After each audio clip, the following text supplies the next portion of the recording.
My big takeaway from these deep readings is that those things to never forget: the nature of the world, my nature, how I relate to the world, what proportion of it I make up, and that I am a part of nature and that no one can prevent me from acting in harmony with it. Welcome to Stoic Conversations. My name is Caleb Ontiveros.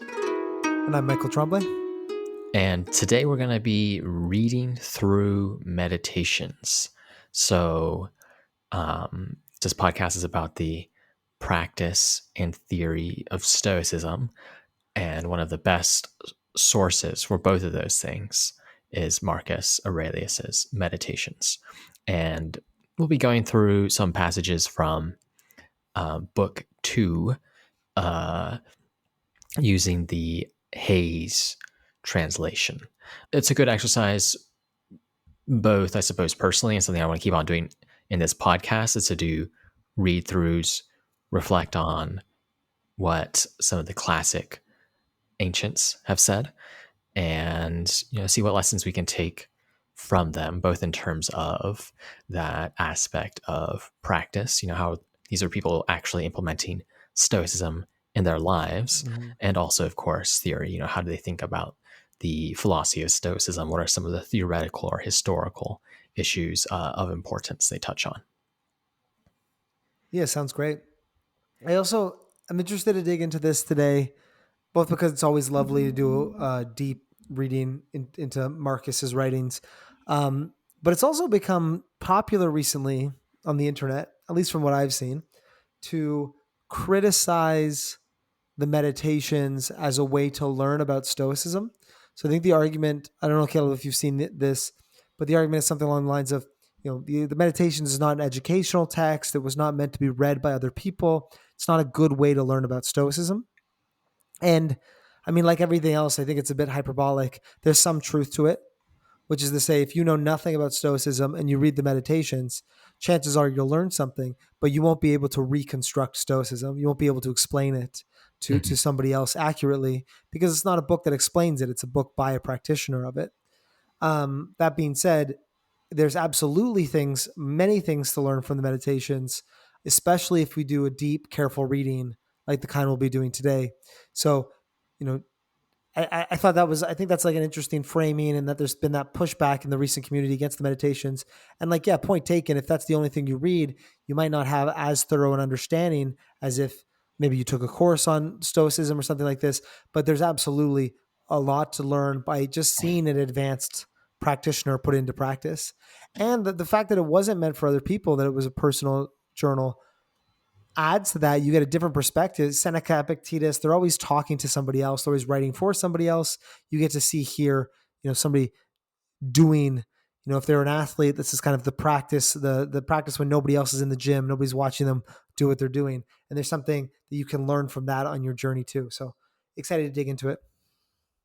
Yeah, there's always that debate, which classic text should you start with? And from that, I feel like who's ever pushing the line you just said, they have more of a point when it comes to, maybe Epictetus provides a better layout of some Stoic dogma, or Seneca has. If you go through his letters, you get a good sense of the practical uses of Stoicism.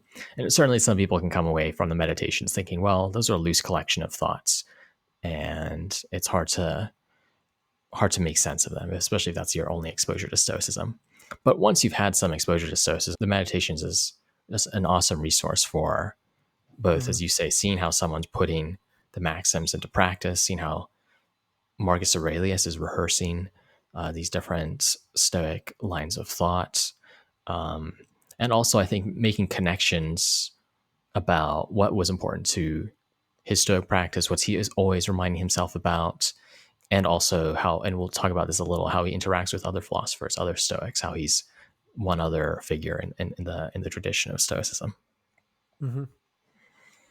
Yeah, Cool. let's do it. All right, sweet. So we're going to start with Meditations 2:6. Just sort of go through a number of these passages in order. Many of these we'll see they're a mix of self-explanatory and also have some of those. Some are rather self-explanatory. Others are the sort of thing where you can chew on them for a while and look into the connections that he mentioned, some of those philosophical threads, as it were. All right, so let's start with Meditations 2:6. I'll be reading from the Hayes translation. Yes, keep on degrading yourself, soul, but soon your chance at dignity will be gone. Everyone gets one life. Yours is almost used up, and instead of treating yourself with respect, you have entrusted your own happiness to the souls of others. That's the whole passage. You can imagine him writing this to himself as a piece of motivation. I suppose I think about the Stoics when they meditate on death, the temporary nature of things. There's always that urgency, I think, that brings. You only have so much time. Why are you spending time degrading yourself, as Hayes translates? Soon your chance at living well will be gone. And here, of course, Marcus is demanding that he be self-reliant. Well, he can be. His happiness shouldn't be entrusted in others, but instead is found in living well and aligning himself with the universe, which is an idea we'll talk about more as he I think he talks more about these Stoic ideas of nature as well. Yeah, I think that's right on. I also think this one's a bit edgy. Like it's a bit well, he's almost like being Epictetus to himself, like how Epictetus will call the students slaves or criticize them, and he's doing that to himself. He's saying, you're degrading yourself. Soon you'll be dead. Your chance at dignity will be gone. And what have you done with that knowledge? Well, you've given away your happiness to other people. You've put it in their hands instead.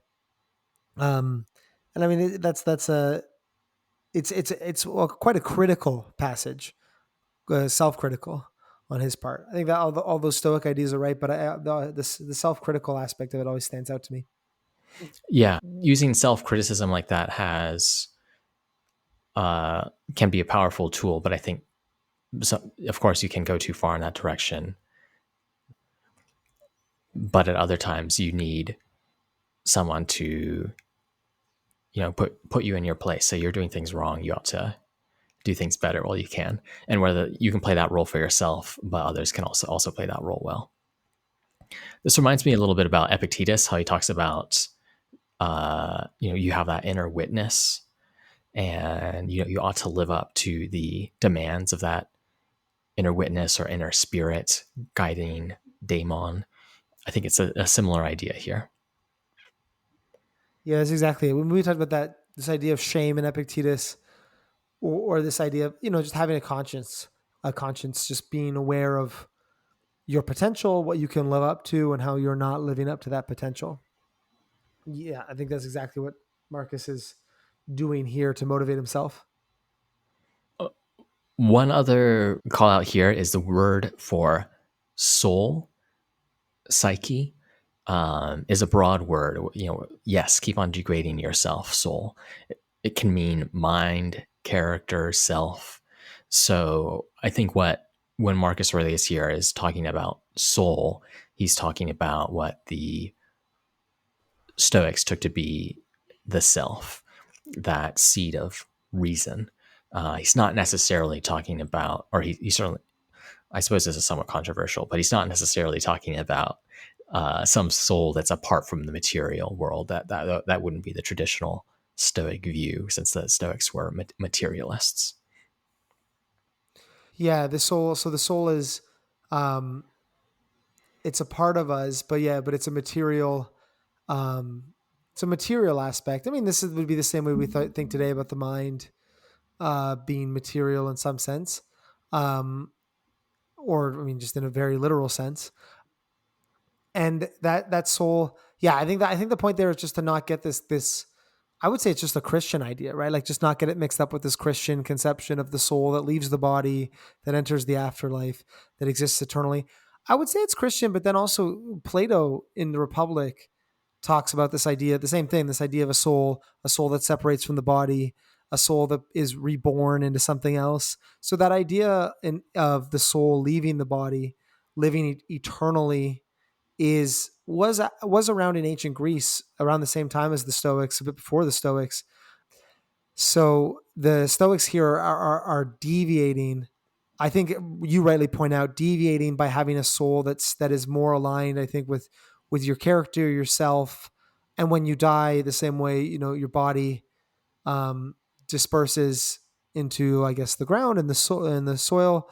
Your soul might drift out of your body as a kind of a hot air or something, but it Hmm. distributes. It doesn't retain itself. You don't stay yourself into an afterlife, and you're not reborn or anything like this in the Stoic picture. Certainly not as you. Um, but yeah, so he's referring to that idea, and I think as you pointed out, like the soul being character, what we mean, what I think what you can mean by that is that when the Stoics talked about you becoming better, the same way if I exercise and my body transforms because my body is a physical thing, when you practice Stoicism, your soul transforms. It becomes a different kind of physical thing. One that's more resilient to when people insult you, one that's less likely to get riled up, one that's quicker to calm down if you do become angry. So, kind of the consistency of the physical matter changes as you train yourself.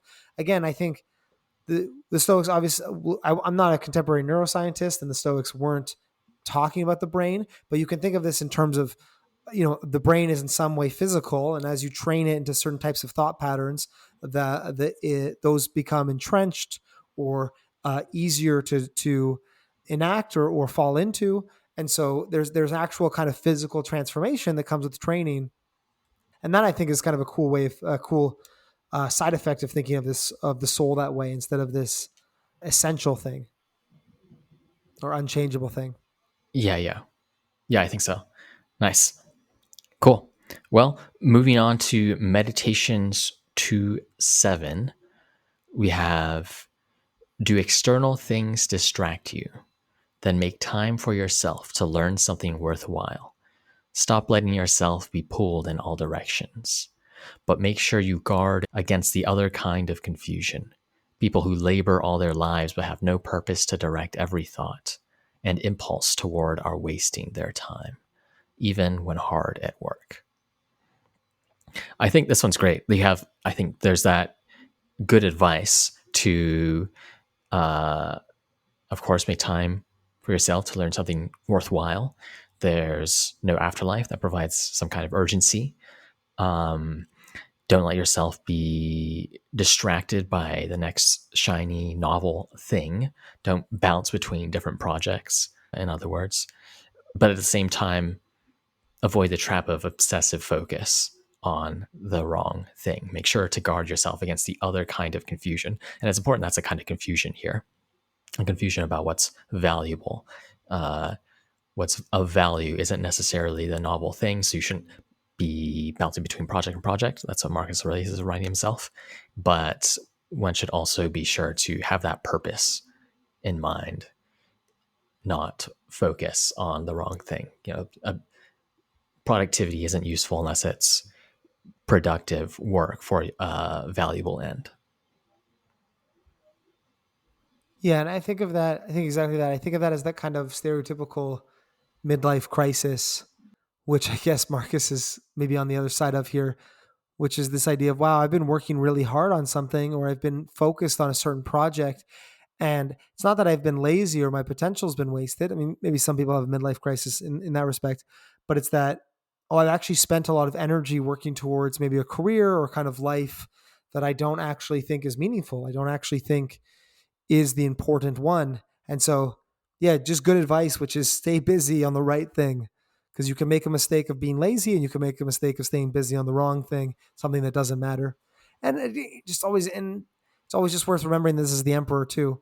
Um, somebody that's surrounded by many people who are taking things to be very important, which might be no more important than, them jockeying for position as the fourth most important person rather than the sixth most important person, in the court sort of thing.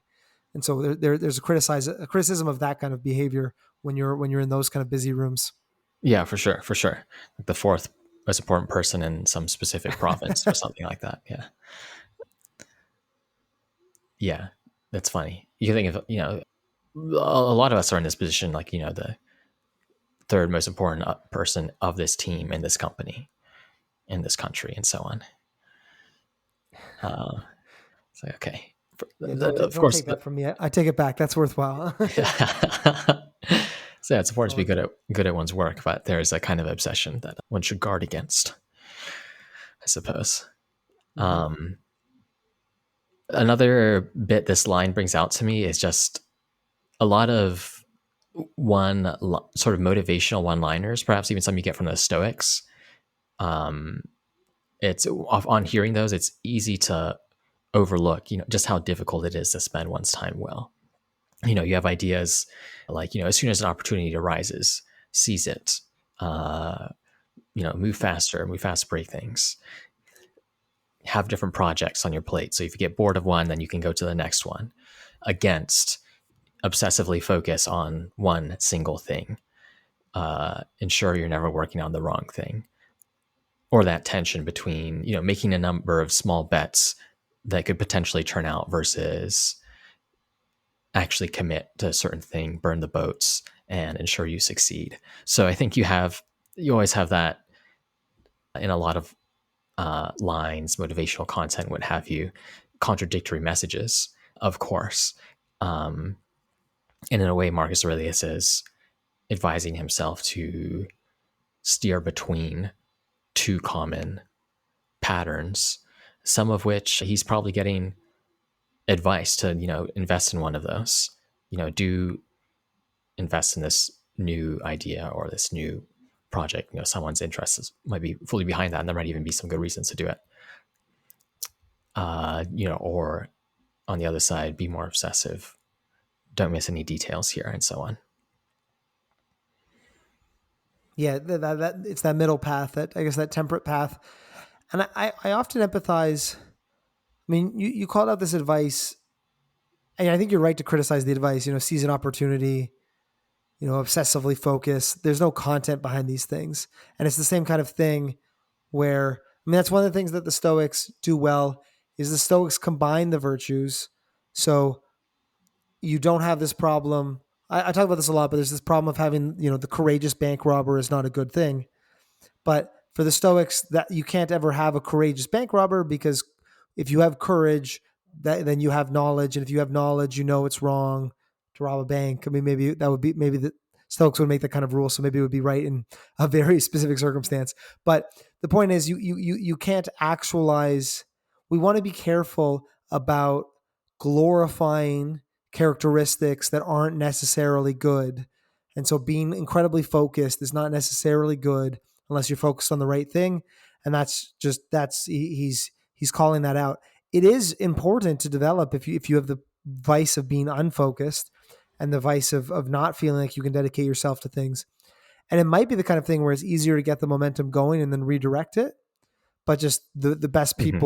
the best people are focused, but focused intentionally on a thoughtful subject, not just keeping themselves busy or elevating something up to that status when it doesn't deserve it. Yeah, yep. Yeah, I think it just comes back to these ideas around role ethics, paying attention to where you are, who you are, Mm-hmm. and what's the level of focus that's needed in this moment, or what's the level of focus that's needed in your life. What kind of person are you? The kind of person who has that single research project over decades, or perhaps more of a generalist manager type who's able to help out a number of different teams, people, and projects, and that doesn't require the same level of investment in a single thing. Mm-hmm. Cool, cool. So moving on to Meditations 2.8, ignoring what goes on in other people's souls. No one ever came to grief that way. But if you won't keep track of what your own soul's doing, how can you not be unhappy? What do you think about that one?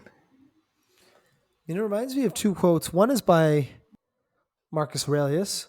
The other is by David Foster Wallace. The Marcus Aurelius one is, um, it's a paraphrase, something like, "It never ceases to surprise me how we care about ourselves more than others, but we care about what other people think more than what we think of ourselves.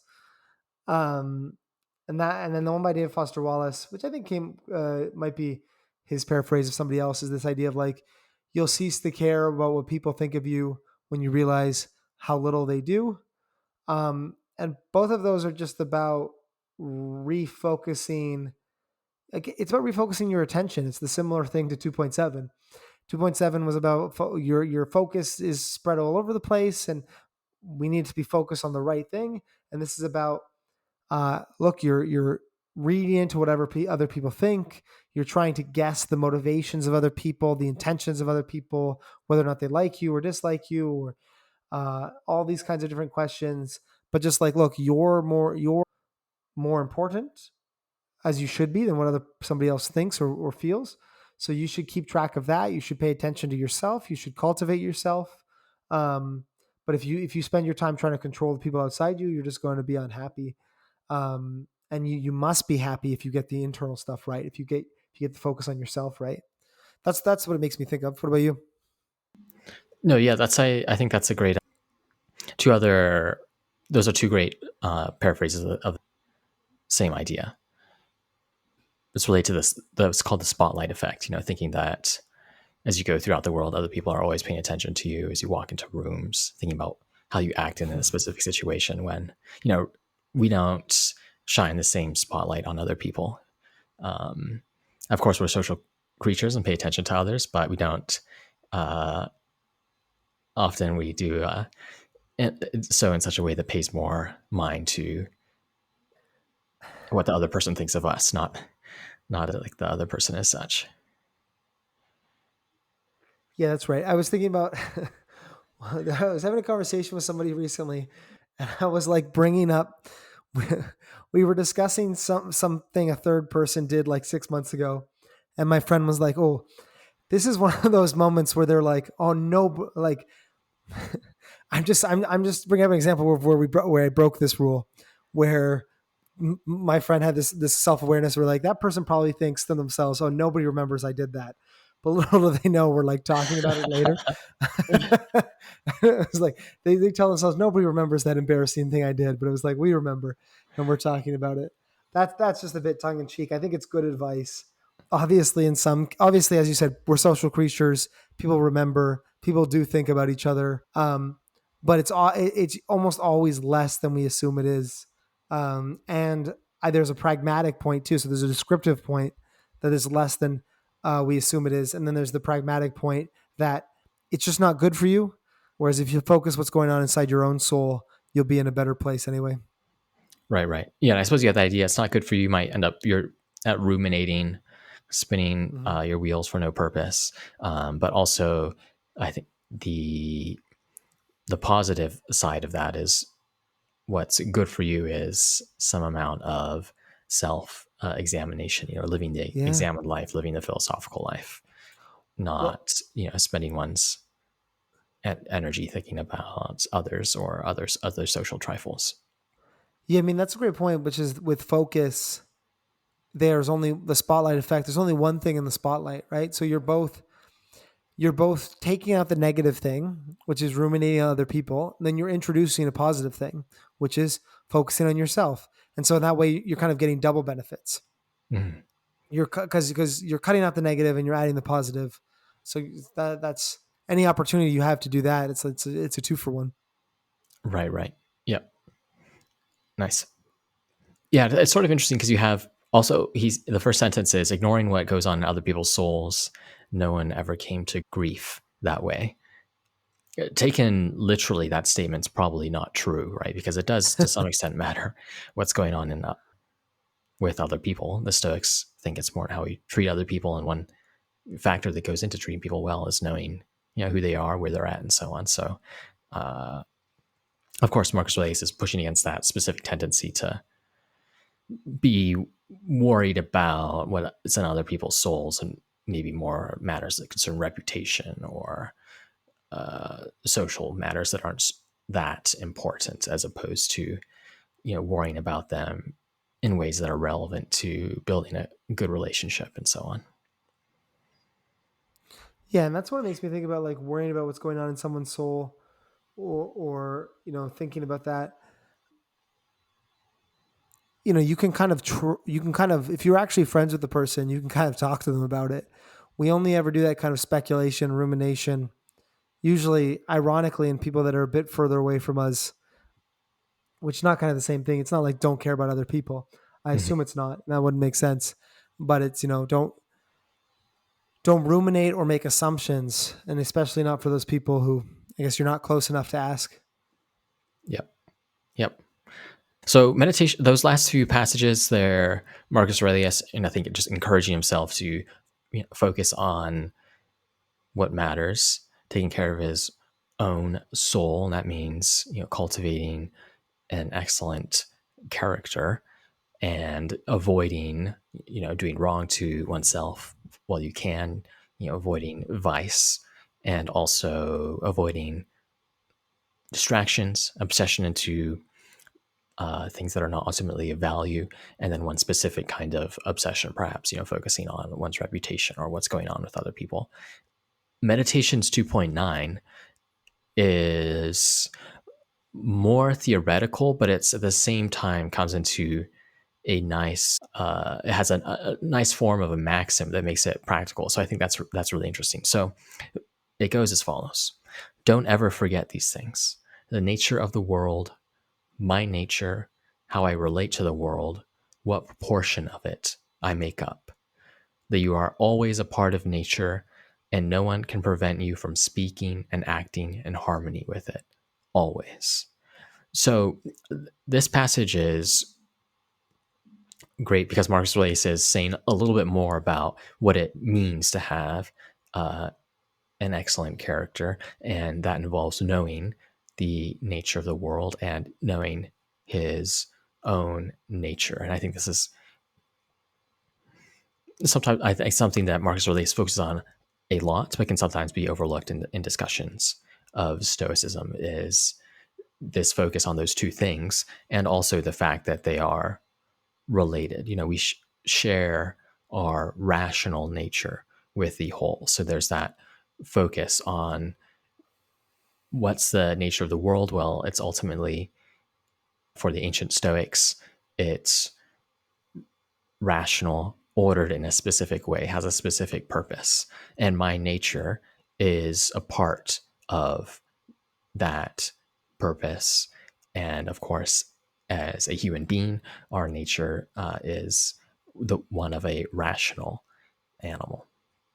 And the reminding oneself of those thoughts is, I think, a way to take the view from above in the moment. Remembering in a specific situation what's what's the fundamental nature of things, has this rational purpose.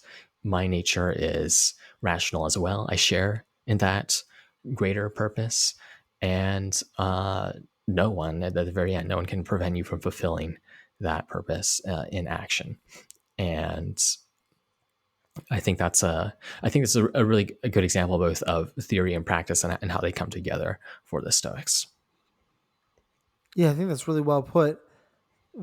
It's theory in that it's four ideas that wouldn't make much sense out of context. You have to have done the studying.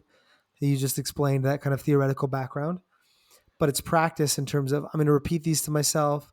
I'm going to make them a maxim. As Epictetus says, I'm going to keep them on hand. And what a beautiful four lines. Those four short ones in particular. Don't ever forget the nature of the world, my nature, how I relate to the world, and what proportion of it I make up. And that really cuts to the nitty gritty of things in such a succinct way.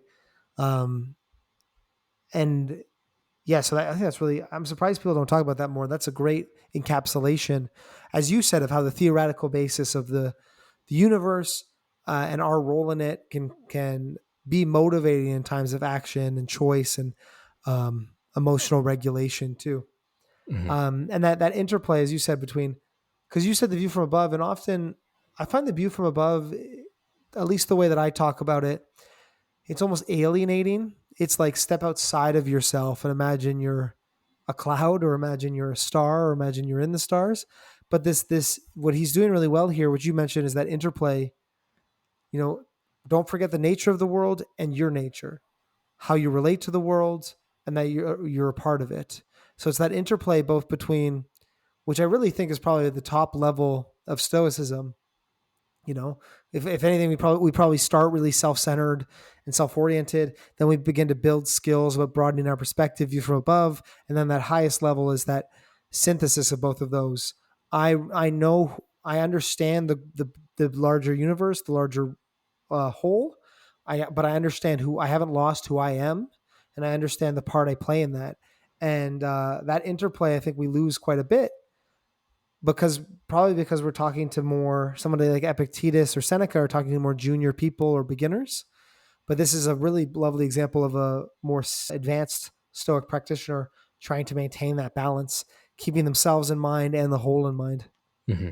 Yeah, that's a really important point. I think uh, that first level of mistake is often having too narrow of a perspective, maybe being too selfish, taking your opinions too seriously, false opinions we should be at least suspend judgment about, as a Stoic would counsel. Um, but then you're always moving up a level, and then when you move up a level, there are new problems you need to deal with. And perhaps if you're better at taking the view from above, taking that larger perspective, that uh, issue of are you becoming too detached when you take that perspective might start arising. And the best Stoic is able to synthesize, as you say, and remind themselves that though you can have the whole in mind, you are only a part, and you play an essential role as that part with whatever other parts of the whole you happen to interact with, and to not become too detached. And you may even see in Marcus's meditations him struggle a little bit with that battle, that sort of problem that comes once you level up and start having that greater perspective, where sometimes he talks, sometimes he talks about the material world and he's really talking down on it, or he seems like a too serious of a character almost. Don't Mm. forget that most things in the uh, natural world are, trifling things and so on. There's a kind of almost a negativity that might come from that. And maybe that's some amount of projection, of course. Maybe that's something he wrestles with, and sometimes that's why it's essential for him here to remind himself how he relates to the world and that he has a part in it, of course. And then in other places, there's that famous line about appreciating the beauty of the small things, of the parts. That's another way to Mm. combat that detachment or that negativity bias about things you run into ordinary life. Um, Yeah, is that the line about when you're saying he's focusing on the particular parts? That the line about like the cracking of the bread, that one, where yeah, he's yeah, like exactly. focusing on the beauty in the small things, in the particular moments, in the here and now. Yeah, I think that's probably one of the largest meta themes of this. Is you've got I can only imagine an incredibly stressed out person performing one of the highest roles of humans, and he's contemplating that transition towards the detachment, the broader view that comes with the view from above. But you also have to stay grounded in order to take your job and role seriously. Otherwise, you just become apathetic, unfeeling like a statue, as Epictetus warns against. And Mm. yeah, I think absolutely that's something that Marcus is wrestling with throughout this. Yeah, yeah. So that the line comes from Meditations 3:2. Cool. Do you have anything else to say on that? No, great line. This Meditations 2 line. I'm just gonna remember that moving forward. The nature of the world, my nature, how I relate to the world, what proportion of it I make up, and that I'm a part of it. Um, that's great. Nice. All right. So last one for this episode, Meditations 2:10, and here we take a bit of a detour. It's always a reminder that um, Marcus Aurelius wrote this. But the Meditations 2:10 interesting because you see him interacting with non-Stoics. So it goes as follows. In comparing sins, the way people do, Theophrastus says that the ones committed out of desire are worse than the ones committed out of anger, which is good philosophy. The angry man seems to turn his back on reason out of a kind of pain and inner convulsion, but the man motivated by desire, who is mastered by pleasure, seems somehow more self indulgent, less manly in his sins. Theophrastus is right and philosophically sound, that to say that the sin committed out of pleasure deserves a harsher rebuke than the one committed out of pain. The angry man is more like a victim of wrongdoing, provoked by pain to anger. The other man rushes into wrongdoing on his own, moved to action by desire. So here, Marcus Aurelius is reflecting on another philosopher, Theophrastus, who was a member of the Peripatetic school, uh, which essentially was an Aristotelian school. So they're following Aristotle. And in this line, Theophrastus is following his teacher, Aristotle, who says lack of self control with regard to anger is less shameful than the kind that relates to desire. So Aristotle is essentially saying it's more important to focus on moderating one's desires than the vice of anger or wrongful, what Aristotle would consider as inappropriate anger. Um, and likewise, you can evaluate someone's character differently depending on whether they have the vices due to failure to moderate their desires or a vice related to anger. And interestingly, people read this quote. There's actually some amount of debate. They read this passage and infer that Marcus Aurelius was not a 100% Stoic because the Stoics disagreed with that line of Aristotle. They didn't make any strong distinction between vices due to anger, vices due to moderation. They're both bad. There's not any sense in which one is worse than the other. They're both vices. Um, so it's interesting to see Marcus Aurelius say, this is good philosophy. This philosophy that is in strict contradiction with the traditional teachings of the Stoic school. Yeah, it's cool to see somebody. I mean, I feel that same way. Like, I don't know how you could read, if you read Aristotle, there's some compelling stuff in there. And Aristotle's very commonsensical in his approach to philosophy, almost like he's trying to systematize what uh, other people would agree with if you asked them. So the Stoics are very controversial. You walk up to a normal person and you say virtue is the only good. It doesn't matter if I took away your house and punched you in the stomach. People would be like, what are you talking about? And Aristotle is more commonsensical. And I mean, we see this in common sense. And I think what Aristotle is getting at here is this idea that the person that has vices of desire will, in a vacuum, motivate themselves towards bad action.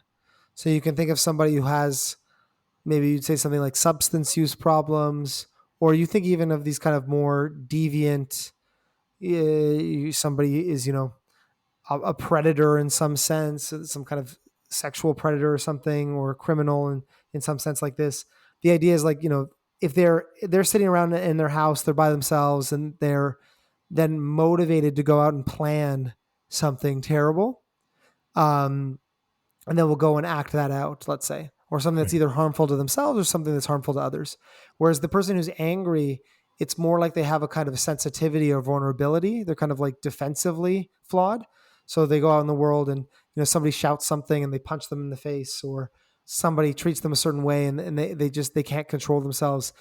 It's almost like they're like triggerable, right? It's like they're sensitive to their environment. Whereas I think the notion, this is what I think Aristotle's getting at, is that the notion is that desire is more generative of a vice. And I think that makes sense on a common sense perspective. As you said, the Stoics disagree with this. They're just different kinds of ignorance. desire is an ignorance about what's worth wanting. You want the wrong kind of thing. Hmm. And anger is an ignorance about what is bad and deserving of punishment. You think that insult somebody yelled at you is bad, has harmed you, and they're deserving of punishment. Both are just kinds of ignorance.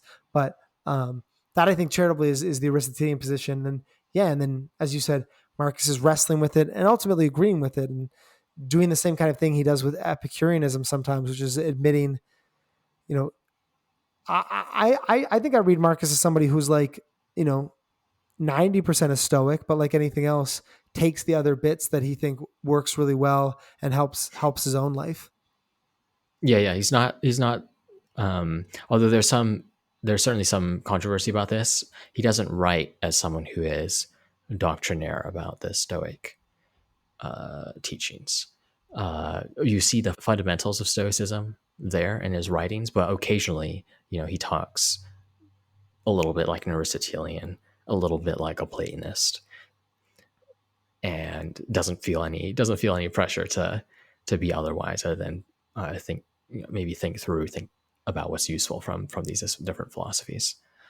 Um, People who want to defend Marcus Aurelius's Stoic credentials here will say, no, he's not denying the idea that all vices are equal. He's maybe just following another Stoic who says that anger is an offshoot of desire, which I think many Stoics might agree with that. But there's a specific Stoic, Stobaeus, who says that, or at least chronicles others saying that view, holding that view.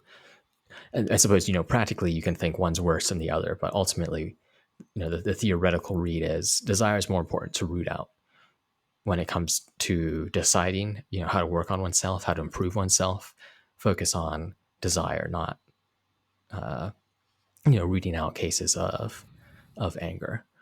This is one of the central disciplines of Epictetus. If you attack your vices of desire, you will inadvertently end up improving, how you respond to external triggers. Um, Yeah. yeah, I mean, that's compelling to me when you read it closely. Well, reading this again, he's saying, Theophrastus is right and philosophically sound to say that the sin committed out of pleasure deserves a harsher rebuke than the one committed out of pain. And there's no real reference there to one being worse than the other. It's just about which deserves a harsher punishment. So I guess if you wanted to read him if you wanted to say Marcus was a hardcore Stoic all the way, you'd read it as kind of a lesson about character education. Being that, look, we need to punish those things committed out of desire more than out of anger, maybe because, uh, the person who's committed anger is probably who did something when they were angry is probably already feeling pretty bad about themselves, has probably already come down from anger and regretted it. But the person who's done something out of desire, maybe they need that correction and they need that kind of that rebuking more than the angry person. yeah. That's a good point. I suppose that frame of thinking about from someone in a position of power, how do you evaluate other people's character? Do you take anger to be worse of a mark against them, or failures of desire? Maybe failures of desire indicate more evidence about someone's character. Like, so you have that line when you're choosing people to associate with. Or You know, Marcus choosing who to punish, right? Like literally yeah, choosing who to exactly. punish. Yeah, In in whether that's physical punishment or legal punishment or simply rebuke. His words had serious weight to them. So the negative evaluation of some action would mean a lot. Mhm. Yeah, I suppose if I think about this in cases we might run across into one's ordinary life, I think if you look at others who are angry, it's quick to uh, one can easily move, especially if one's more stoic, to that negative evaluation about them. You shouldn't have this confused idea about uh, the fact that someone harmed you, or you shouldn't have this idea that someone harmed you and deserves to suffer because of it. It's quick to move to that judgment while perhaps forgetting that though that judgment might be strictly correct according to the Stoics, it could also be true that that person was seriously wronged, and that might be something that's more important to address than the fact that they responded out of anger in many situations. Yeah, which is to say, so what you're saying is that sometimes, anger can be an inappropriate version of a correct response, right? Like if somebody does something to you, maybe you do need to draw a boundary or you do need to respond. And anger can sometimes be this exaggeration of something that's warranted, or this you've done something that should be done, but you've gone a bit too far about it. Yeah, I think. Well, I think if you get in a verbal altercation with someone, they get angry. I suppose, there's two ways in which they might be in the right. One is that, as you just said, they're responding to something. If you think they're doing the right thing, but maybe for the wrong reason, um, that's one aspect of it. Their response might be correct, even if their beliefs about the situation are incorrect. And then there's also the idea that some of their beliefs might be correct. One of those beliefs being that they were wronged in the situation. Mm-hmm. Um, so I suppose that there are those two aspects. Stoics have this idea that you can be wrong. Others, of course, can wrong you. They can act uh, unethically towards you, and that deserves a response. But anger shouldn't be a part of that. But they certainly don't want to deny that others can't wrong you. And so, of course, they'll also say when other people get angry with your dealings, it's important. It's important not to lose sight of the fact that the angry person might be right in some real senses, even if they've lost their head. Yeah, the fact that they're angry, as you said, lost their head. The fact that they're angry doesn't make some of those underlying premises correct. It doesn't throw away the entire argument. Whereas desire, at least wrong desire, incorrect desire, is kind of, I suppose, wrong at the beginning. Mm-hmm. Yeah, yeah. It reminds me of that. There's a quote from C.S. Lewis who has said something to the effect of, the people who act with courtesy at the dinner party, um, and then return home and act with no courtesy at all, had none to begin with. One of those harsh one-liners, but I think is focusing on: do you have that a good character to begin with? And perhaps this focus on desire is really trying to zoom in on that and uh, strip away facts about the one's environment that might be incentivizing one to act well or act poorly, and get to the root of things. Yeah, it's more foundational. I agree with that, and so it's more deserving of rebuke. Yep. Cool. Awesome. Any other thoughts on these? No, I mean, I always love to do these deep readings because the meditations is the kind of thing, if you're like me, you can just kind of zoom through when I enjoy it, but I go really fast. So it's nice kind of slowing down and going through these. Um, just just to summarize, in my view, that those themes about focus is really important.